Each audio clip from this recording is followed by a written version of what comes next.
Nama saya Frederick Jonathan Yusanto, kelas 12 IPA 4, nomor absen 14. Di sini saya akan membahas tentang analisis SWOT. Apa itu analisis SWOT?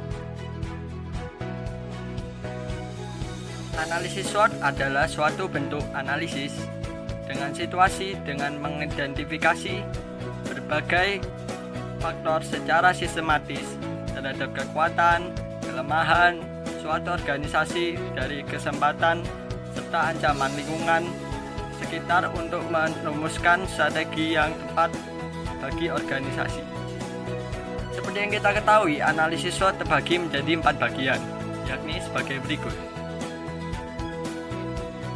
Komponen dasar analisis SWOT ada 4 bagian, yaitu yang pertama, strength atau kekuatan.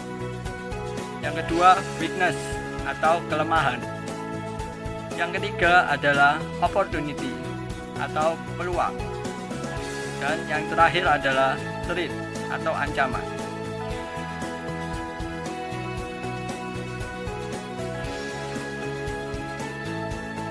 Kita bahas satu persatu, mulai dari strength. Dalam strength ada pokok-pokoknya. Yang pertama yaitu kelebihan apa yang dimiliki organisasi, apa yang membuat organisasi lebih baik dari organisasi lainnya. Yang ketiga yaitu keunikan apa yang dimiliki organisasi tersebut. Yang kedua yaitu weakness. Dalam weakness kita membahas seperti 1. Apa yang dapat ditingkatkan dalam organisasi, apa yang harus dihindari oleh organisasi. Yang ketiga, faktor apa saja yang dapat menghilangkan penjualan. Yang keempat, apa yang dilakukan oleh pesaing sehingga mereka dapat lebih baik dari organisasi kita. Yang ketiga, opportunities atau peluang.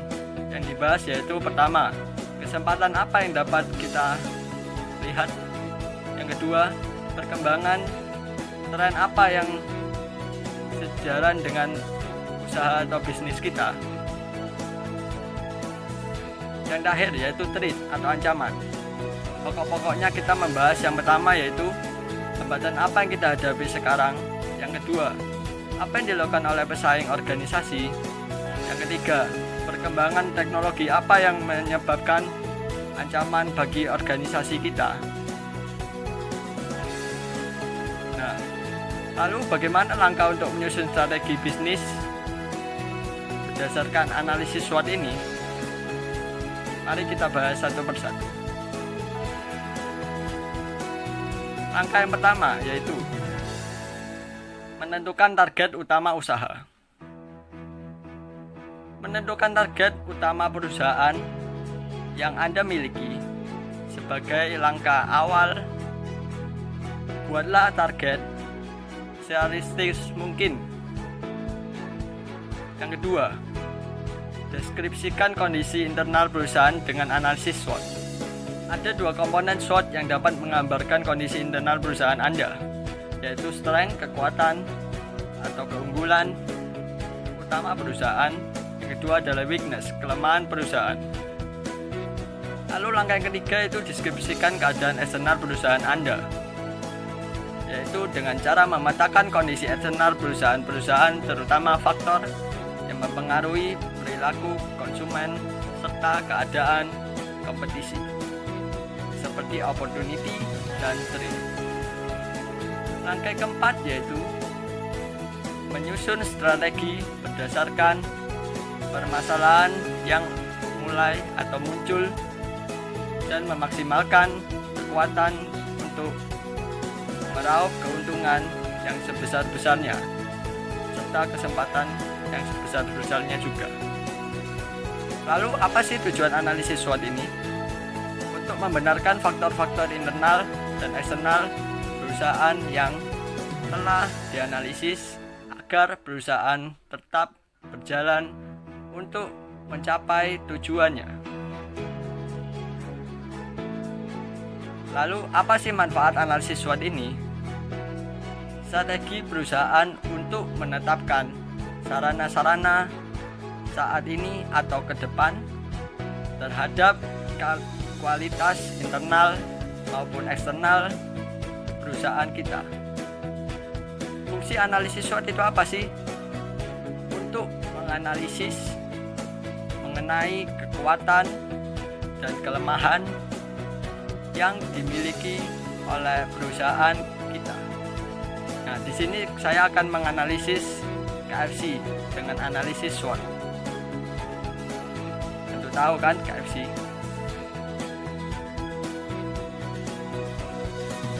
Pertama-tama, apa sih visi dan misi itu?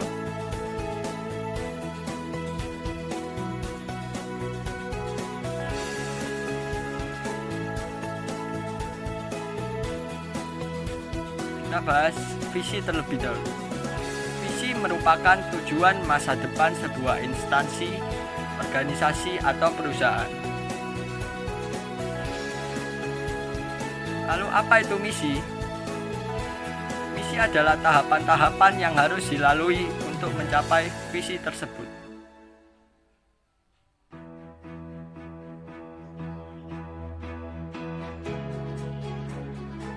Nah, sekarang kita akan membahas visi dan misi dari perusahaan KFC, Kentucky Fried Chicken. Visinya, selalu menjadi restoran cepat saji nomor 1 di Indonesia dan mempertahankan kepemimpinan pasar dengan menjadi restoran yang termodern, terfavorit dalam segi produk, harga, pelayanan, dan fasilitas. Yang kedua, misi KFC yaitu semakin memperkuat citra merek KFC dengan strategi-strategi dan ide-ide yang inovatif, terus meningkatkan suasana bersantap yang tiada bandingnya, dan konsisten memberikan produk, layanan, serta fasilitas restoran yang selalu berkualitas mengikuti tren perkembangan zaman. Lalu, apa sih analisis SWOT untuk perusahaan KFC ini? Kita bahas mulai yang pertama, yaitu strength atau kekuatan.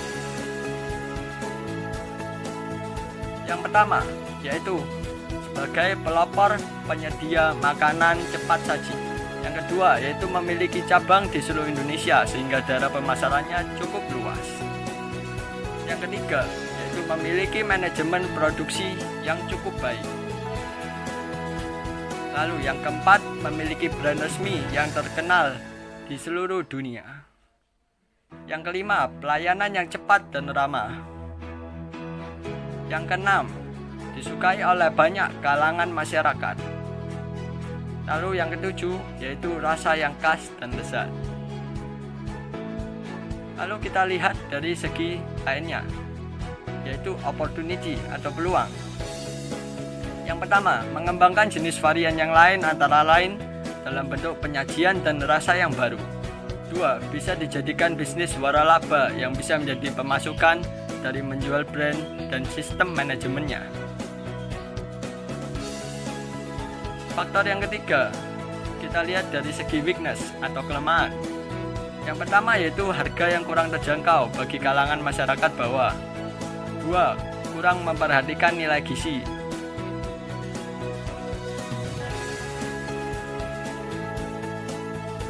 Nah, lalu kita bahas dari segi yang terakhir, yaitu threat atau ancaman.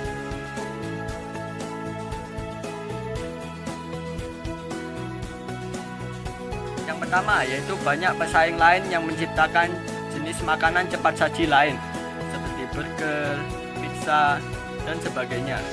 Yang kedua yaitu kelangkaan bahan baku ayam yang berkualitas.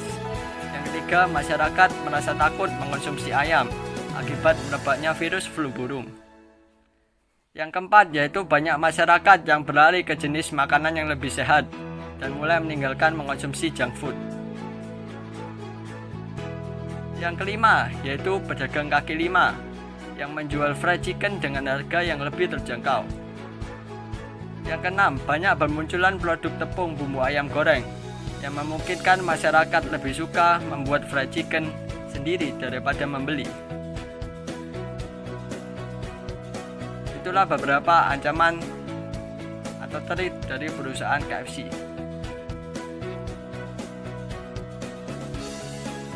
Ada pernyataan yang mengatakan laut yang tenang tidak akan pernah melahirkan pelaut yang andal. Di sini dimaksudkan yaitu manusia tidak boleh takutan menghadapi resiko yang dihadapi, karena resiko itu yang justru akan mengantarkan kita kepada sukses.